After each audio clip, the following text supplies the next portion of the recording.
Donc, l'Apocalypse, chapitre 14, et nous allons lire, enfin, nous allons reprendre là où nous avions laissé. Ça fait presque déjà un mois, maintenant ça fait même un mois. Nous allons reprendre au chapitre 14, donc verset 6, et nous lirons jusqu'au verset 13.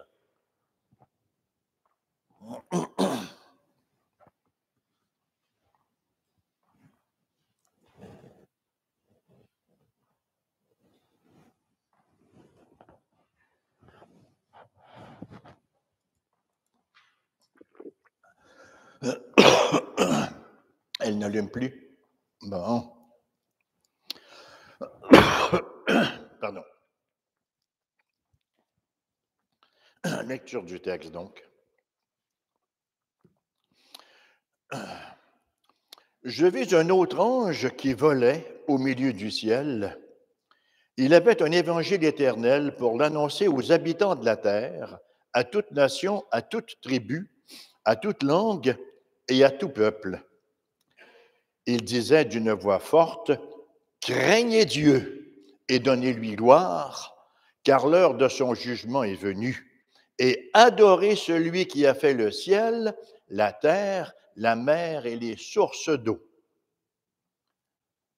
Un second ange, suivit en disant, « Elle est tombée, Babylone la grande, qui a abreuvé toutes les nations du vin de la fureur de sa débauche. » Et un troisième ange les suivit en disant d'une voix forte, « Si quelqu'un adore la bête et son image, et reçoit une marque sur son front ou sur sa main, il boira lui aussi du vin de la fureur de Dieu, versé sans mélange dans la coupe de sa colère, et il sera tourmenté dans le feu et le soufre devant les saints anges et devant l'agneau.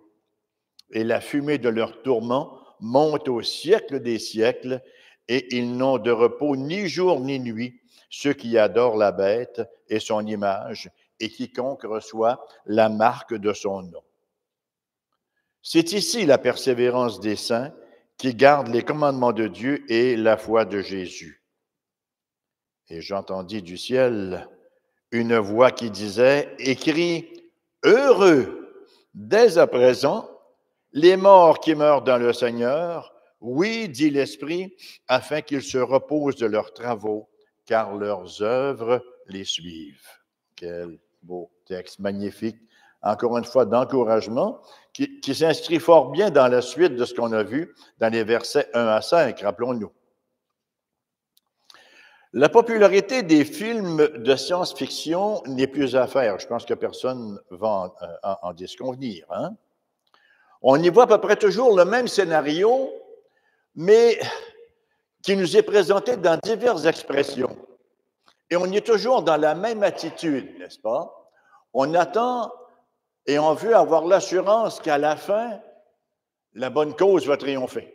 Hein? C'est built-in en nous, ça. C'est en nous, c'est dans nos gènes de voir le triomphe de ce qui est beau, de ce qui est bon, de ce qui est bien et grand. Et le livre de l'Apocalypse représente une explication du succès de ces films-là par la vérité substantielle qu'il dépeint. La race humaine, je ne vous apprendrai rien, elle est contrôlée largement par des puissances invisibles mauvaises et des puissances qui font appel à des plaisirs sensuels qui nous gardent esclaves. On ne réalise pas toujours, enfin, le monde ne réalise pas que les plaisirs sensuels nous gardent esclaves. On a beau le dire et le crier, les gens se laissent esclavager, je ne sais pas si c'est un verbe, hein, par les plaisirs sensuels sans s'en rendre compte. Pourtant, on enseigne aux enfants d'école. Lorsqu'on les fait avancer, on me dit, mets tes mains comme cela, on prend une corde, on fait un tour autour de leur poignet et on dit, dégage-toi. Bon, c'est relativement simple si on fait seulement un tour. Mais si on prend la même corde et qu'on fait 3, 4 tours, il n'y a plus moyen de se dégager. C'est ça le péché, vous voyez? On arrive, on est jeune et progressivement, le péché en nous se développe, hein? Et il se développe de plus en plus. Et on y goûte. Et on veut toujours y goûter un peu plus. Et c'est comme ça qu'on se laisse rendre esclave de ce péché-là. Même ceux qui endossent l'idolâtrie de l'autonomie personnelle et des plaisirs hédonistes réalisent qu'il y a là quelque chose de toxique et de malsain. La satisfaction leur échappe. Le mal. Hors de Jésus, rien ne peut livrer la marchandise. Rien ne va livrer le produit. Et sous ce vernis d'humanisme séculier dans lequel nous vivons, la puissance des ténèbres est à l'œuvre. Et c'est ce que l'Apocalypse nous décrit par le moyen de visions. Nous avons Satan, le dragon, avec les bêtes, celles qui montent de la terre, celles qui montent de la mer, ses servantes, contrôle le monde incrédule et fait la guerre, il faut bien prendre l'expression, à la communauté chrétienne qui est contre-culture et qui possède la vérité. Autant dans les films de science-fiction que dans l'Apocalypse, la connaissance de la vérité crée une grande attente de la défaite des puissances du mal. Tout au long de l'Ancien Testament, on attendait la venue du Messie. Tout au long de l'Ancien Testament, dans quelques guerres que ce puisse être, on attendait la délivrance du Seigneur. Tout au long du Nouveau Testament, on attend le retour du Seigneur Jésus-Christ. Et c'est la situation dépeinte ici dans ces versets 6 à 13. La scène ici est différente de ce que nous avons vu au verset 1 à 5. On retrouve ici une équipe de 3 anges, qui volent au milieu du ciel et qui annoncent le jugement à venir. Ces anges-là ne sont pas en train de faire arriver des choses. Ce ne sont pas des anges en action. Ce sont des anges annonciateurs. Ils sont un peu là comme des anges qui liraient les journaux célestes du jour pour parler des événements clés qui sont sur le point d'arriver. Ils les décrivent d'une manière très claire et très nette. Ils publient, en quelque sorte, les décrets du jugement de Dieu, parce que la trame historique, là où nous en sommes, tire à sa fin. Mon premier point, donc, les points ne sont pas très compliqués. Le message du premier ange, le message du deuxième ange, et quel est mon troisième point? Le message du troisième ange, voilà. C'est ce qu'on appelle l'herméneutique dans ces simples éléments. Donc, le message du premier ange, versets 6 et 7. Le premier ange, nous est-il rapporté au verset 6, volait au-dessus du ciel, au milieu du ciel. Il avait un évangile éternel pour l'annoncer aux habitants de la terre. Moi, vous savez, quand je préparais ce message-là cette semaine, à quoi ça m'a fait penser? On voit plus cela maintenant, mais on le voyait très souvent auparavant. On prenait ces petits avions pour faire de la pub, là, et on attachait un message à la queue de l'avion, et là, le petit avion se promenait, et tout le monde, depuis le sol, pouvait lire le message. Et on le faisait au-dessus des plages, au-dessus des grands événements sportifs, où il y avait beaucoup de gens, et ils ne pouvaient pas manquer leur coup. Écoutez, il y a un message qui vole dans le ciel. On était tous extrêmement intéressés de savoir ce qu'il disait. Alors, c'est un peu ça qu'on voit ici, si vous voulez. Et qu'est-ce qu'on voit ici? Quel est le message de cet évangile éternel dont l'ange est porteur ici? Il annonce à toute nation, à toute tribu, à toute langue et à tout peuple, disant « Craignez Dieu ». Le début de la sagesse, c'est la crainte de l'Éternel. Pas une peur maladive, une révérence, une crainte révérentielle, un désir de plaire à Dieu, un désir d'avoir son sourire sur nos vies. Craignez Dieu et donnez-lui gloire, car l'heure de son jugement est venue, et adorez celui qui a fait le ciel, la terre, la mer et les sources d'eau. C'est l'aspect avertissement de l'Évangile. L'heure de son jugement est venue. Et ce message, c'est une bonne nouvelle pour l'Église, car il parle de la défaite des puissances impies et, en conséquence, de sa délivrance des tyrans qui l'affligent. L'Évangile est ici présenté sous la forme d'un appel à la repentance. Craignez, adorez-le, l'heure du jugement est arrivée. On devrait se rappeler la manière dont Jésus a introduit son ministère dans les évangiles, dans l'évangile de Marc, chapitre 1, versets 14 à 15. Après que Jean eut été livré, Jésus alla dans la Galilée, prêchant l'évangile de Dieu. Il disait, « Le temps est accompli et le royaume de Dieu est proche.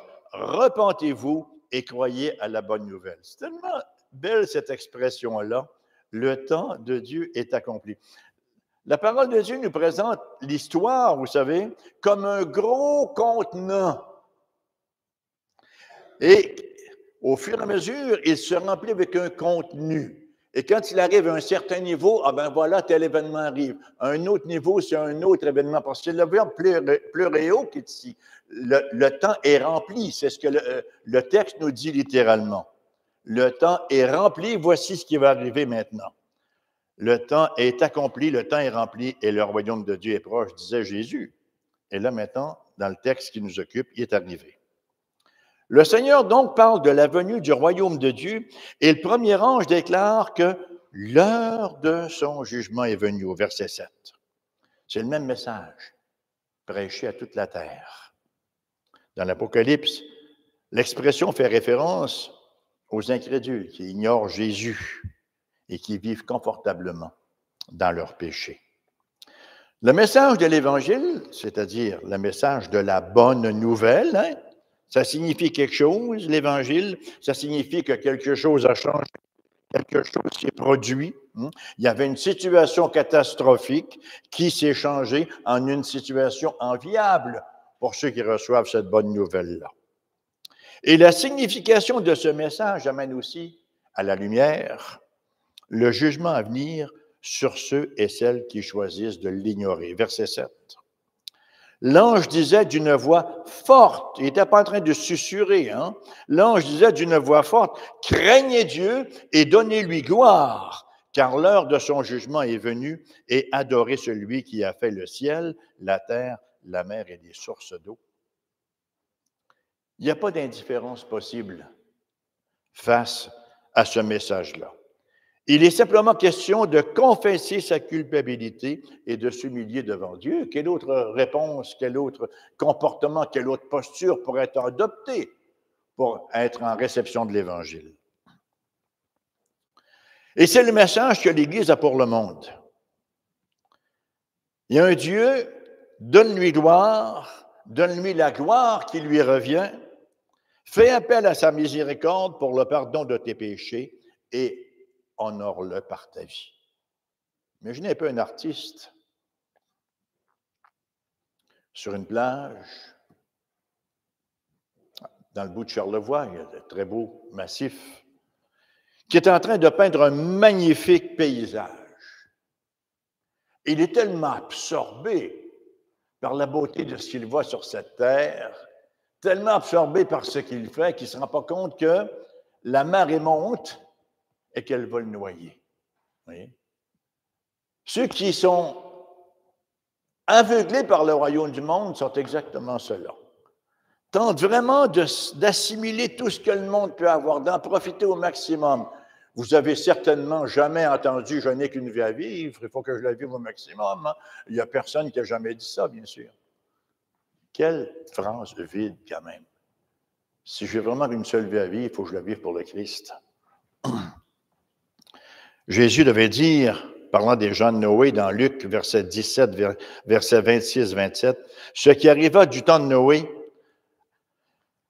arrivera de même au jour du Fils de l'homme. Les hommes mangeaient, buvaient, se mariaient leurs enfants, jusqu'au jour où Noé entra dans l'arche, le déluge vint et les fit tous périr. » Il n'est pas dit que ces gens-là étaient tous réunis en train de commettre tous les péchés imaginables. Ils menaient simplement une vie dans l'ignorance de Dieu, donc ils s'étaient eux-mêmes déifiés. Ils menaient une vie pour eux-mêmes, une vie sans aucun souci pour notre Dieu. Le peintre en train de peindre son récif devant la marée qui s'en vient. L'ange de ce verset 6 exhorte donc d'une voix forte à la repentance. Il exhorte à donner gloire à notre Dieu et cet ange-là appelle l'Église à la proclamation de cet évangile éternel, à rendre gloire à Dieu. Cet ange-là parle du témoignage de ma vie. On peut parler toujours de manière universelle, mais il faut être impliqué quelque part, vous savez. C'est facile de dire, ben, il faudrait qu'on, ou que les gens, mais moi, là-dedans. Je pense que ce témoignage-là, dont il est rendu compte ici, nous interpelle tous et chacun d'entre nous. Parce qu'à titre de chrétien, nous sommes tous des témoins. Ce n'est pas à dire que nous courons à qui mieux comme des chevaux débridés pour imposer le message aux gens. Ce n'est pas à dire qu'on se rue de porte en porte, certains pourraient le faire. Ce n'est pas à dire qu'on ne vit pas une vie équilibrée, une vie normale pour imposer le message aux gens. Certains ont des dons et des appels plus grands que d'autres à cet effet-là. Mais il y a une réalité qui demeure cependant, c'est que nous sommes tous, chacun et chacune d'entre nous, appelés à interpeller les gens avec le message de l'Évangile éternel. Bon, je ne partirai pas un débat à n'en plus finir avec la Grande Commission, qui nous dit « Allez et faites des disciples, les baptisons au nom du Père, du Fils et du Saint-Esprit ». Ceux qui ont fait du grec savent que c'est un participe présent. C'est en allant, faites des disciples et baptisez-les au nom, les baptisons au nom du Père, du Fils et du Saint-Esprit. Bon, les exégètes vont discuter, on va se quereller un peu en disant « Oui, mais ça a vraiment le sens d'un impératif. » Oui, il y a un sens d'impératif. Mais moi, j'aime bien prendre le participe présent pour ce qu'il est. En allant, vous voyez? Comme si, là, quand on dit « aller », on fait de l'évangélisation une activité particulière de 2 heures pour évangéliser. Comprenez-vous? Bon, c'est bien qu'il en soit ainsi. Mais quand on dit « en allant », parce que nous sommes tous en train d'aller quelque part, en allant au travail, en allant au gymnase, en allant magasiner, partout dans mes démarches, je croise des gens et ils se présentent souvent de fois des occasions où je peux partager l'Évangile. Peut-être que je suis dans le champ, mais pour moi, l'évangélisation, c'est cela. Ce n'est pas quelque chose, on part en armée et on s'en va évangéliser. Si on le fait, amen. Ce n'est pas anti-biblique, bien au contraire. C'est très bien qu'il en soit ainsi. Mais l'évangélisation, c'est davantage un mode de vie. Ce n'est pas une obsession non plus, on n'est pas en psychose, mais c'est extrêmement important de se laisser rappeler que nous.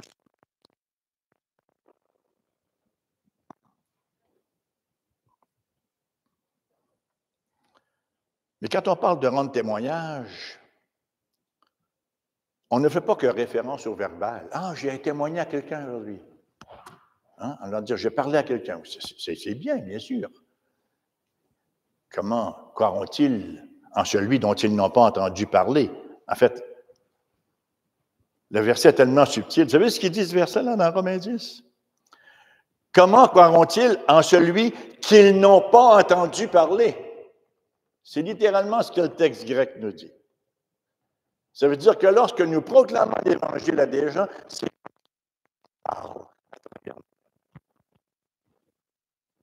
Mais le témoignage ne fait pas que référence au verbal. C'est se débarrasser de réalités beaucoup trop importantes. Le témoignage fait partie de l'ensemble de notre sanctification.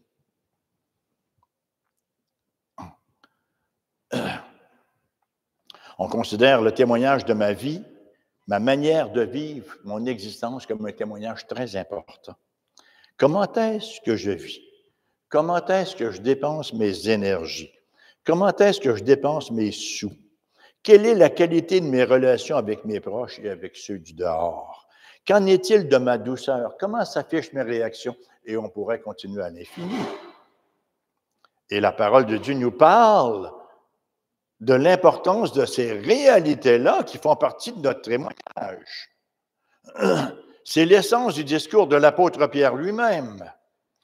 Dans sa première lettre, chapitre 3, versets 15 à 16, il nous dit « Mais sanctifiez dans vos cœurs Christ le Seigneur. » Qu'est-ce que ça veut dire? Que le sanctifier veut dire « mettez à part ». Qu'il ait vraiment une place à part dans vos cœurs, le Seigneur. Sanctifiez dans vos cœurs, Christ le Seigneur, étant toujours prêt à vous défendre avec douceur et respect devant quiconque vous demande raison de l'espérance qui est en vous et ayant une bonne conscience afin que la même où il vous calomnie comme si vous étiez des malfaiteurs, ceux qui décrivent votre bonne en Christ soient couverts de confusion. Belle triade de mots, d'expressions ici. Sanctifier, se défendre avec douceur, on dit souvent en latin suaviter in modo forte in re, qui veut dire simplement doux dans la présentation, mais fort dans l'argumentation. Hein? Et alors donc, sanctifier, se défendre avec douceur et respect, et la bonne conduite. C'est ça un témoignage, c'est complet. Ça nous dit comment mener nos combats, parce que nous en avons tous. Nous avons tous des idoles qui nous cajolent, hein, et dont on veut se débarrasser. Et la meilleure façon, ce n'est pas de nous concentrer sur nos idoles, sur nos péchés. On doit en prendre conscience, on doit lutter contre. Mais lorsqu'on en fait une obsession, ça nous empêche d'agir. Ça nous coupe notre action. La meilleure façon, donc, de nous orienter, c'est différemment, c'est de nous orienter par le service, par les moyens de grâce, par la fidélité et la stabilité au travail. Écoutez bien le beau verset d'Hébreux, chapitre 12, verset 12-13. Toujours été impressionné par l'Épître aux Hébreux. Le gars, il a écrit 13 chapitres, puis à la fin, il dit « Je vous ai écrit brièvement ». Imaginez-vous, s'il avait décidé de nous écrire longuement, mais c'est intéressant quand même. Hein? Hébreux chapitre 12, verset 12-13.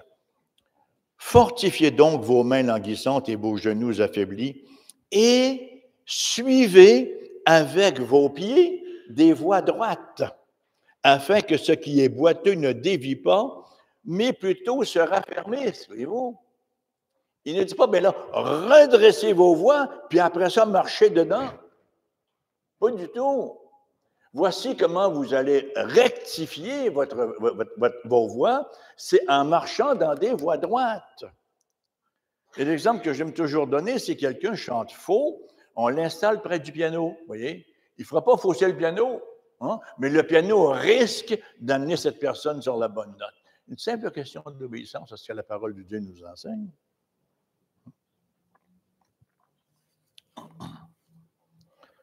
Parfois, on se questionne sur nos efforts passés. Est-ce que je suis le seul ici? Non. Est-ce que ça a valu la peine? Et il en est aussi ainsi dans le témoignage. Est-ce que j'ai perdu mon temps? Est-ce que... Non, on n'a fini plus de finir. J'aimerais vous citer les paroles d'un mini-sermon que j'ai envoyé à Christian d'ailleurs. C'est un mini-sermon qui a été prêché par le pasteur Mario Veilleux, qui est le pasteur de l'Église réformée de Beauce. Il a prêché ce mini-message-là au synode réformé samedi le 2 novembre dernier. Et le titre du message était « Grandeur et misère du ministère pastoral ». Je pense que ça vaut également par grandeur et misère de notre ministère de témoins également. Je vous lis la conclusion parce que, comme je l'ai dit, ça vaut aussi pour notre témoignage. Un pasteur se demandait « Quelle influence tous les sermons que j'ai prêchés l'année dernière ont-ils eu? » Puis la pensée suivante lui est venue à l'esprit. Où sont les rayons de soleil de l'année dernière? Ils ont servi à produire les fruits, les céréales et les légumes qui ont nourri l'humanité. Où sont les gouttes de pluie de l'année dernière? La plupart des gens les ont oubliées, mais elles ont cependant accompli leur travail rafraîchissant et leur influence persiste encore. De même, mes sermons ont servi à rendre les enfants de Dieu davantage semblables à Jésus-Christ et ainsi à les préparer pour le ciel. Continuons avec persévérance à proclamer le message inestimable de l'Évangile. L'apôtre Paul de dire, je ne me lasse pas pour répéter les mêmes choses, cela vous est salutaire. Hein? Il racontait toujours la même histoire, quoi. Il répétait les mêmes choses. Est-ce qu'il s'est arrêté un jour pour dire, je suis toujours en train de répéter les mêmes choses, je vais retourner chez les pharisiens, ou je ne sais trop quoi. Vous voyez, non, il a persévéré parce qu'on sait que ce sont de minces couches qui s'étendent et qui font toujours leur œuvre année après année. Même chose pour notre lecture de la parole, d'ailleurs. Et ça m'amène à mon deuxième point, le message du deuxième ange. C'est original.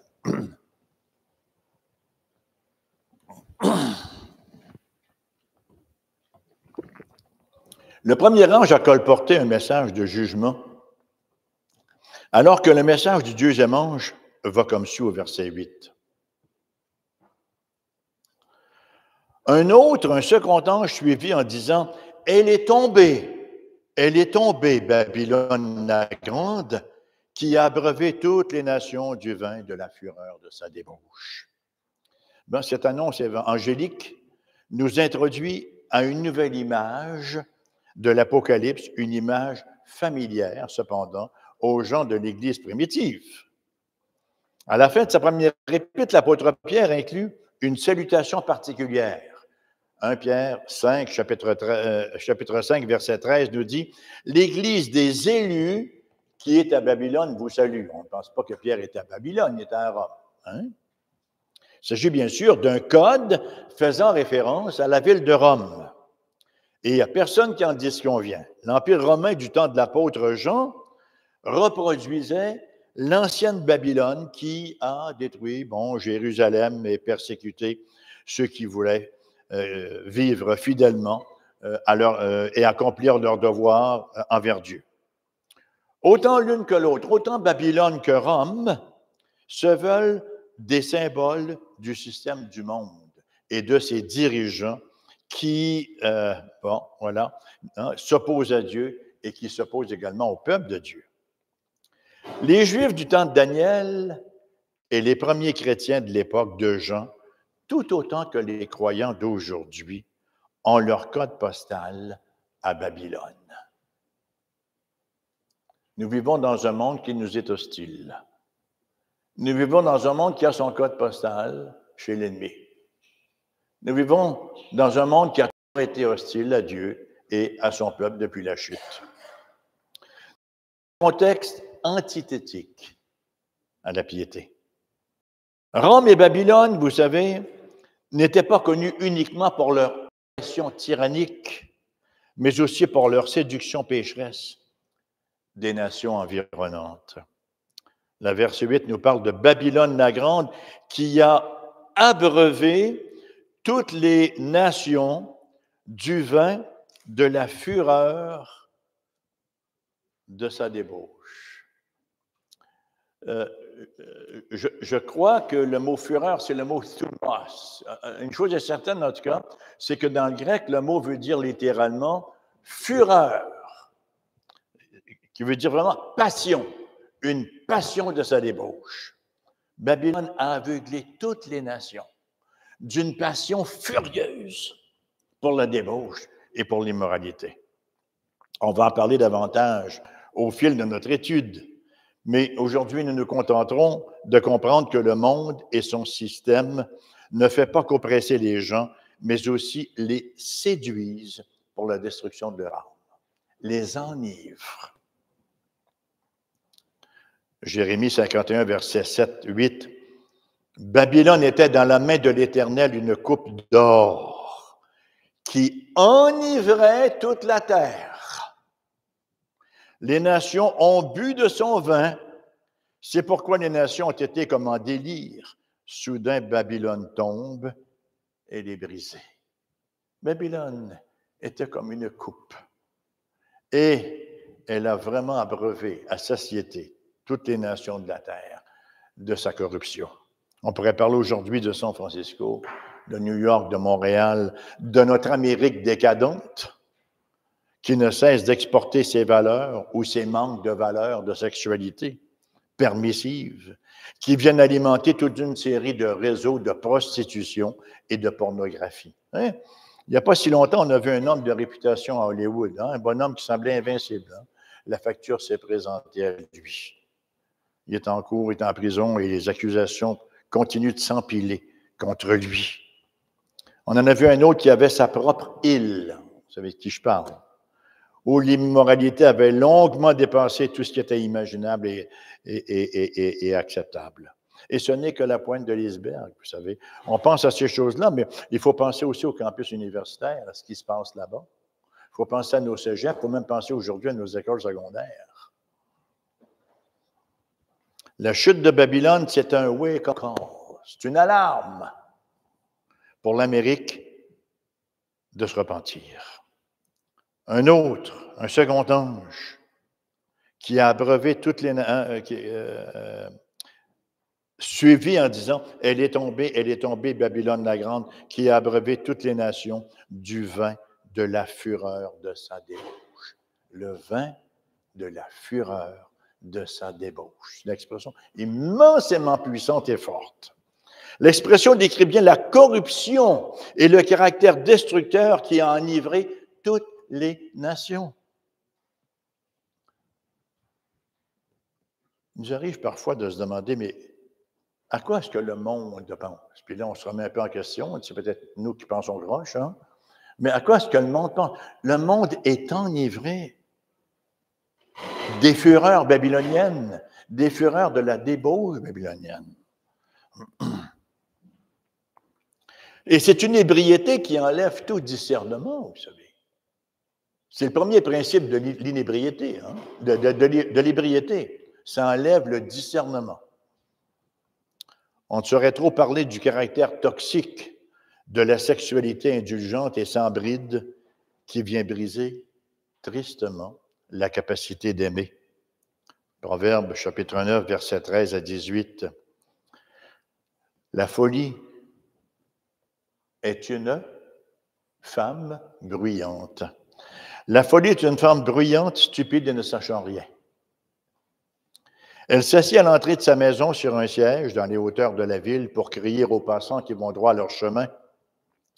Que celui qui est stupide entre ici. Elle dit à celui qui est dépourvu de sens, les eaux dérobées sont douces et le pain du mystère est agréable. Et il ne sait pas que là sont les morts et que ses invités sont dans les vallées du séjour des morts. Quelle belle réalité. D'ailleurs, si vous avez l'occasion de regarder ce psaume-là, il est magnifique. Vous avez le banquet de Dame Folie, le banquet de Dame Sagesse, vraiment en contradiction l'un avec l'autre. La bonne nouvelle, c'est que cette prostituée qui en a séduit un si grand nombre et dont les tentations viennent encore affliger le peuple de Dieu sera détruite au retour du Christ. Le verset 8 se réjouit de la chute de Babylone la grande. Ces mots ne manquent pas de nous rappeler l'orgueil de Nebuchadnezzar.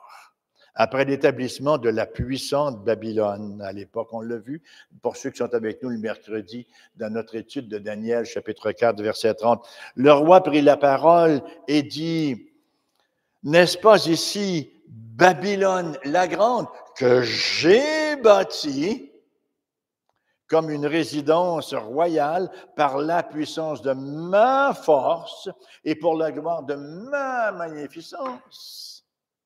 Est-ce que ça ne sonne pas un peu mondain? Quand on le dit un peu, on est généreux. Hein? C'est la voix de la vanité. C'est la voix de l'orgueil du monde. C'est le cri de l'humanisme séculier. L'apôtre Paul nous ramène cependant à la réalité en Romains chapitre 11, verset 36. C'est de lui, par lui et pour lui que sont toutes choses, à lui, à Dieu, soit la gloire dans tous les siècles et siècles. Amen.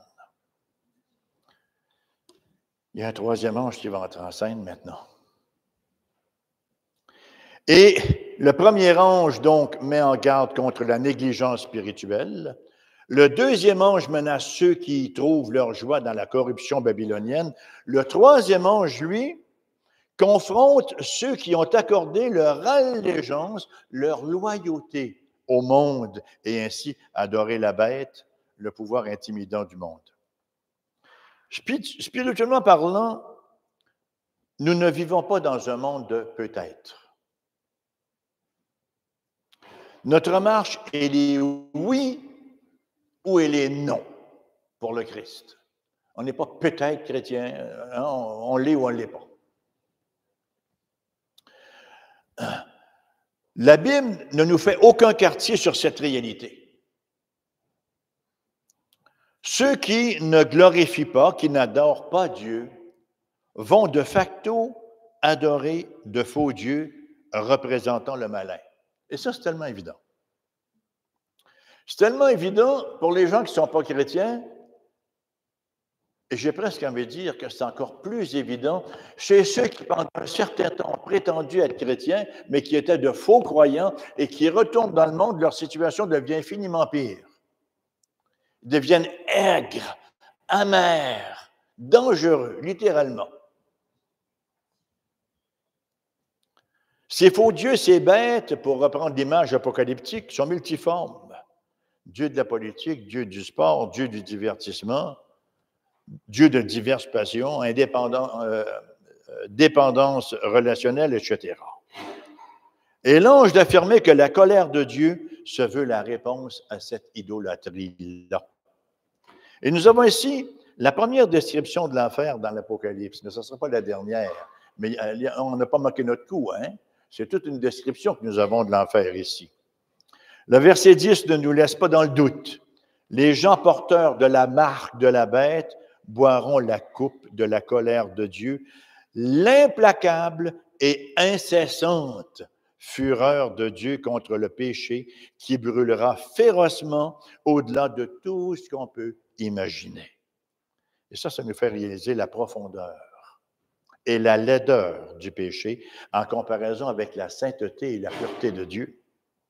Là, il y a des commentateurs évangéliques qu'on aime bien lire et qui nous édifient à bien des égards, mais qui vont nier la réalité de cette horrible description, disant que l'enfer ne peut pas exister, c'est beaucoup trop cruel. Alors, ils préfèrent croire à l'annihilationnisme, qu'on va retourner au non-être, quelque chose dans le style. Une telle position ne saisit vraiment pas le caractère hideux, intolérable du péché, non plus qu'elle ne saisit la grandeur de la justice de Dieu. On passe notre vie, j'espère que c'est le cas, on passe notre vie à grandir dans la compréhension de la profondeur du péché. Comme je l'ai dit, moi, Van Til m'a beaucoup aidé là-dessus.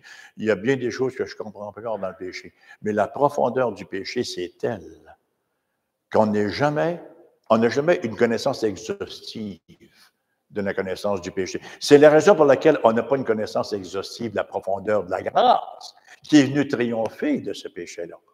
Hein? Quand on parle de péché originel, quand on parle de dépravation totale, on parle souvent de nos péchés, mais le problème, c'est le péché. Nos péchés ne peuvent venir que de la source de notre dépravation totale. C'est la raison pour laquelle tout ce que nous faisons, tout ce que nous entreprenons, même nos pseudo-bonnes œuvres, restent teintés de ce péché-là parce que nous sommes encore atteints, nous sommes encore tachés par cette tâche originelle que le Seigneur est venu pardonner, que le Seigneur est venu régler, mais il ne l'a pas annihilé. Hein? Il est encore là, ce péché-là. La terminologie des versets que nous avons ici, et c'est la parole de Dieu, ne nous autorise pas à croire que le jugement des perdus sera autre que conscient et éternel. Verset 11. Et la fumée de leur tourment monte au siècle des siècles. Et ils n'ont point de repos ni jour ni nuit, ceux qui adorent la bête et son image, et quiconque reçoit la marque de son nom. Et vous savez quoi, cette colère-là contre le péché,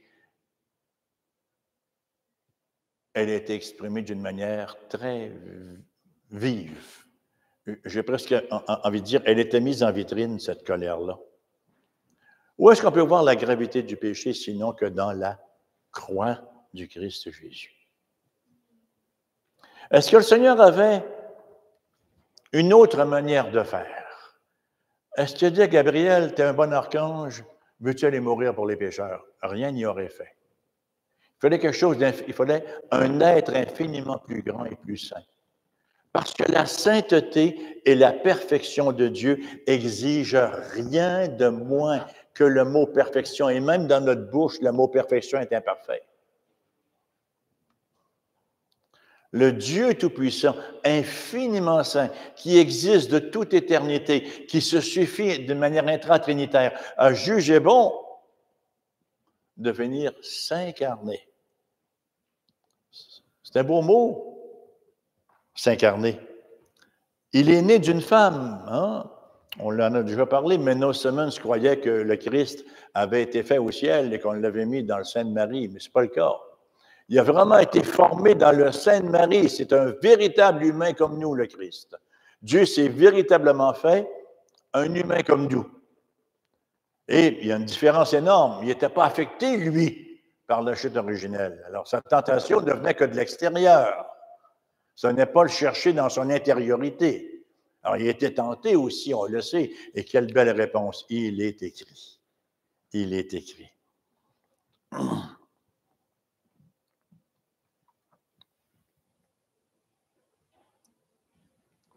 Dieu qui détourne son regard de son Fils bien-aimé, porteur de notre péché. C'est ça la croix.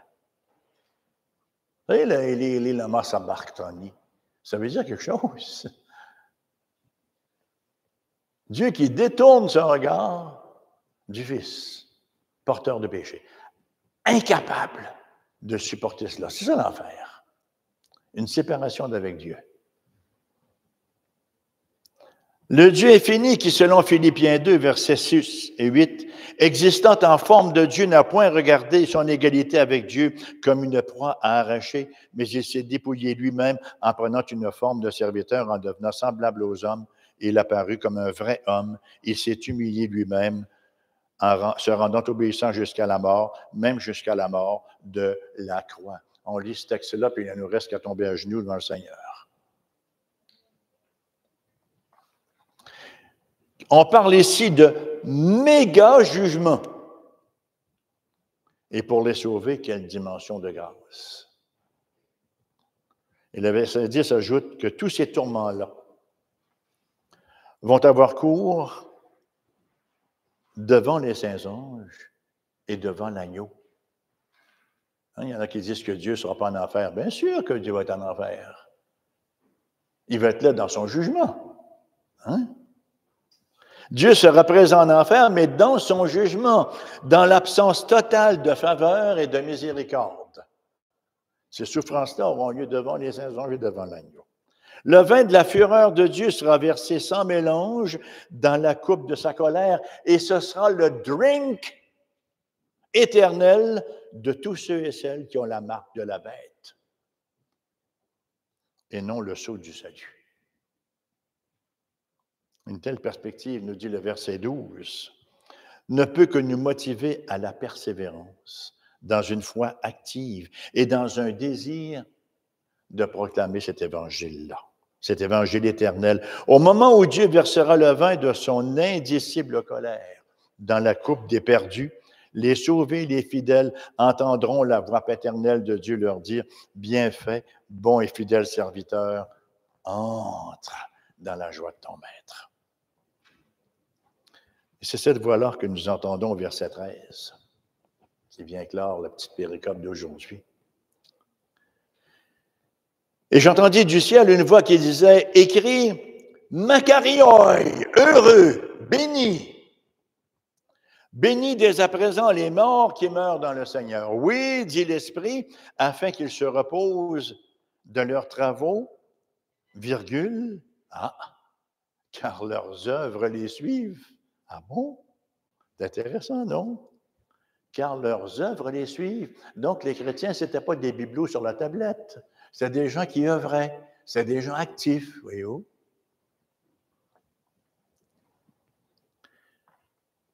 Quelle glorieuse façon de clore cette péricope. Heureux dès à présent les morts qui meurent dans le Seigneur. Oui, dit l'Esprit, afin qu'ils se reposent de leurs travaux, car leurs œuvres les suivent. Le mot Makarios, littéralement, veut dire suprêmement béni. Tous ceux qui ont rejeté le Christ ne trouvent aucun repos. On revient au message du début. Où est-ce qu'on se repose? Il n'y a d'autre repos qu'en Christ Jésus. Mais pour le peuple du Seigneur Jésus, il y a un repos céleste. Et bien qu'ils ont fait sur la et le bien qu'ils ont fait sur la terre va les suivre au ciel.